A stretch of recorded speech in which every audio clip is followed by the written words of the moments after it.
So here's the LS2 coil harness for the Supra. I wrapped it up in RF tape. Hopefully that this will cure our noise problem. I've never actually dealt with this stuff before, so this is all very new to me.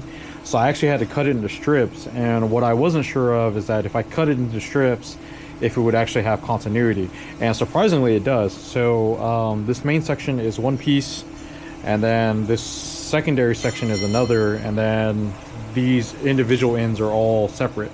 So what I ended up doing was I put my ohm meter on this end and this end and check for continuity, and it actually does it. It does have continuity. I went ahead and checked the ohms, and the ohms are actually really low as well. So I'm pretty surprised that it all does in fact work. So I think the noise is actually coming from here, from just what I was reading online, that some other people have the same issues with these coils. It's really weird because I've used these coils quite a bit over the years and haven't had a problem until this one. So I got this all wrapped up. I'm going to try to see if this is going to work. I'm going to wrap it up a little bit more just to make it a little bit tighter, and then we're going to reinstall this, and hopefully this fixes our problem. So a while back I was having issues with these coils where they would freeze up the laptop. So I tried to use this RF tape, which is supposed to create a shield, and that didn't seem to make it any better. So I'm going to go ahead and start removing this stuff here, and we're going to try something else to see if we can get this to work. But what we basically need to do is just expose this a little bit. So I may just kind of cut it down just a hair, just to see if we can expose some more wiring over here. So this is pretty simple. It's just a noise suppressor here. So you just take power wire, tap it to here, and then ground this side. Now from the factory, this was grounded in a different spot and then grounded here. I don't know if that's going to make a huge difference, but I'm more than willing to try it at this point. So that one's the Ford style one, and we do have the factory style Toyota one, which is the same deal. One side goes to power, the other side goes to ground, and it's just grounded somewhere. So we're going to try the Ford one because it's easier to implement, and if not, we'll move over to the Toyota one and see if it makes a difference. I honestly don't have super high hopes for this, but never know. So as usual, we'll fire this thing up, let it get to op temp, and we'll give it a shot. So on the Auto Supra, we started getting a ton of noise. We couldn't even tune the car. So after we got the AC compressor taken care of, what would happen is we'd give the car a hard rev, and then it would just freeze up the laptop. And this was something that we were seeing on the street before, but it wasn't as bad. So we really think that it's the ignition coils. So these are actually supposed to be coil on wire, but people do coil on plug with these by putting IS 300 boots and sticking them in. And so I had tried a number of different things. I tried moving the grounds, I tried adding noise capacitors. As you can see, I've got tons of different ones here that we tried, and none of it worked. Moving the grounds around, moving wires around, new USB cable, grounding the laptop to the car using an inverter. I've tried all sorts of different things and none of it worked. So we got to the breaking point where we've got to buy some parts. So this is what we ended up buying. This is the Auto Sport Engineering 1ZZ coil harness, or coil bracket rather, and this is the hardware that it comes with. And this is part of a Wiring Specialties harness. So this car has a Wiring Specialties Pro harness, and the cool thing about their harness is that it's literally plug and play. So you see this end here, this is for the LS coils, and here is for the 1ZZ. So you just unplug it and plug it in, and you can see that it's got a nice little harness here. So generally speaking, you really don't want to use like an auto parts store coil, but the Denso ones are hard to come across now, believe it or not.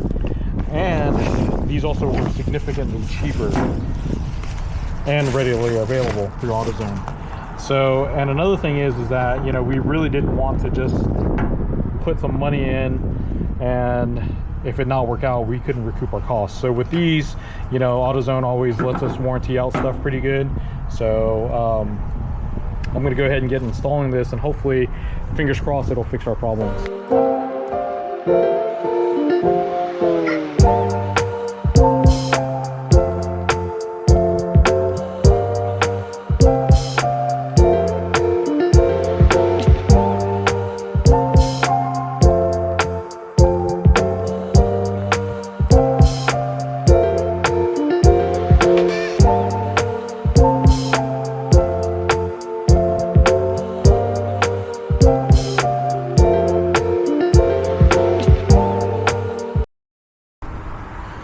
Okay, so as you can see, I got it all on. So at first, I thought the rubber isolator, the base grommet stays on, but it doesn't. You have to remove this and then it'll sit flush. Now we're not plugging it in just yet. So what we got to do is actually grab our laptop. We're gonna go ahead and adjust the dwell on the laptop and get that all set up for these new coils. Then we'll plug it in and then we'll fire it up, and fingers crossed it's good to go. All right, dwell set up, coils are in, and it fired right up. So we're gonna let the car come up to op temp just because it's been sitting for a little bit. We'll let it get it to op temp. I'll start cleaning up tools now that we know that it runs, and then hopefully if everything goes well, we'll rev it up and then the laptop will not freeze up. Fingers crossed though. All right, so here's all, as we're letting the car come up to op temp, this is basically all the things that we removed here, which was these brackets, these boots that never like to stay on because they're just electric kicked in. And for those who are wondering, yes, we did have the springs in it, and it made zero difference, it seems like. So now we'll get this all warmed up. Hopefully we can test it, and I hope this fixes our problem so we can finally get this car out of here.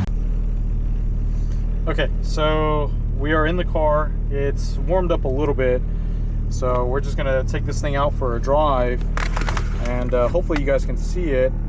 But let's see if we can move this over here. So before, you would put this car under any type of like light load, and under that light load it would just like freeze the laptop. So, and what would happen is that it would freeze the laptop to the point where you couldn't do any adjustments at all until you unplug the laptop altogether from the USB, and then it would read. But the problem is that even though the car revved up to red line, the ECU would stop at like 5,000 RPMs or so. So it couldn't even go the full RPM band.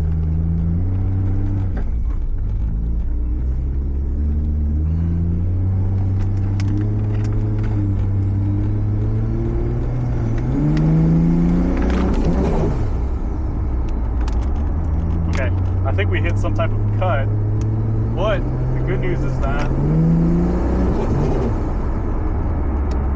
it seems like it's working just fine though.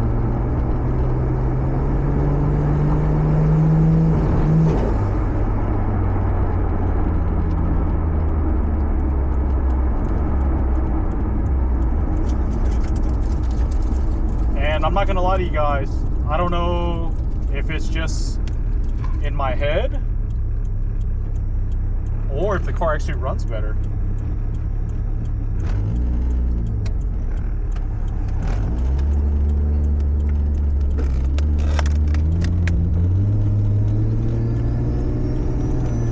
Yeah, the car definitely is running a lot better with these coils. With the old ones, you would have like a little bit of like down low sputter.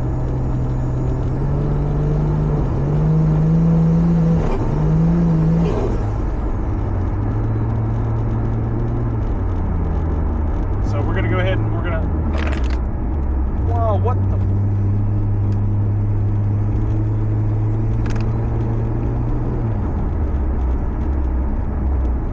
some jerk pulled out in front of me. Dang, I wish I caught that on video so you'll see how people drive around this month.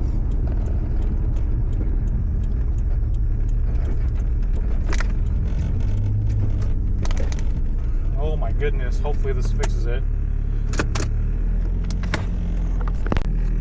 Well, I thought it was better, but clearly it's not responding now. So let's unplug that. It's gonna really suck because I was really hoping to look at that log.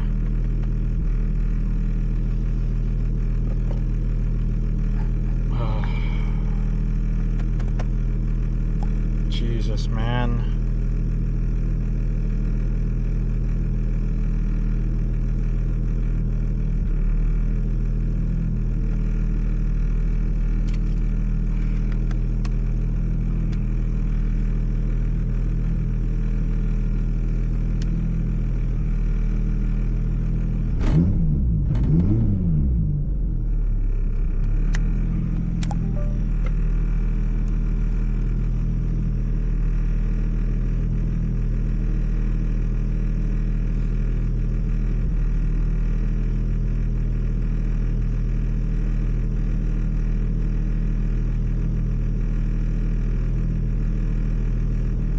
Okay, this is probably the worst it's ever locked up, because even the 3-finger salute's not working. Okay, so that was like the worst it's ever been in terms of locking up. So I even actually had to restart the computer as a whole.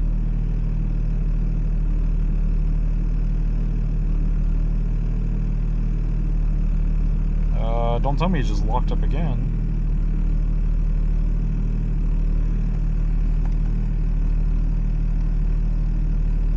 Okay.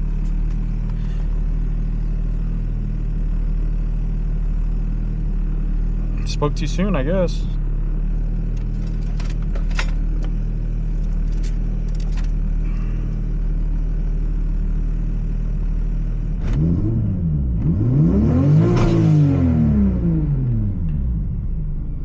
The good news is that now revving up, oh, it just straight up disconnected. What the hell?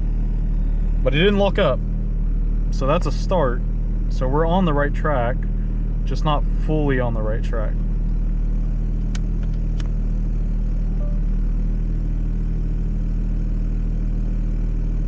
But yeah, even the logger read all the way up to red line now. So before, like I said, it would get to like 5 grand and stop. So it's actually reading now. So that's a huge plus. But now we're still locking up though.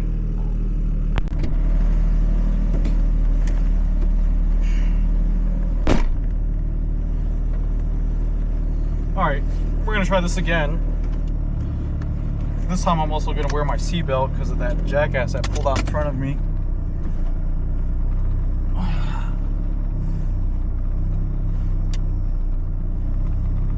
So, like I was saying, the car actually seems to be responding better overall.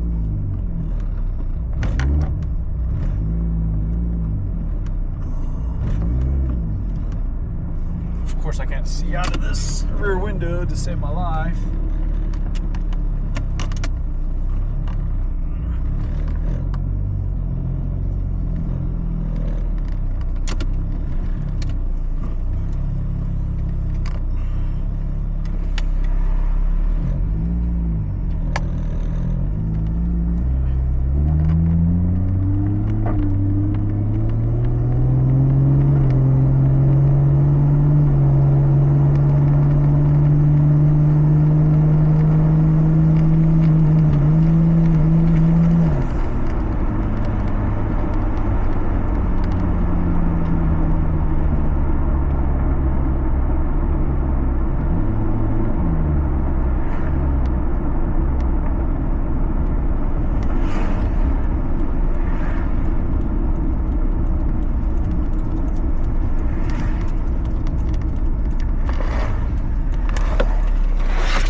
So yes, the computer is locking up still, but it's not as bad. So we're on the right track.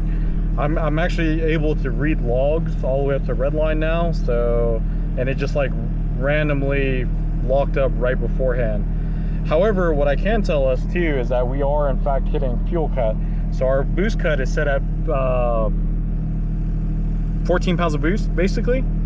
And so we're seeing that already. So that's actually really cool here that it's able to do that so quickly.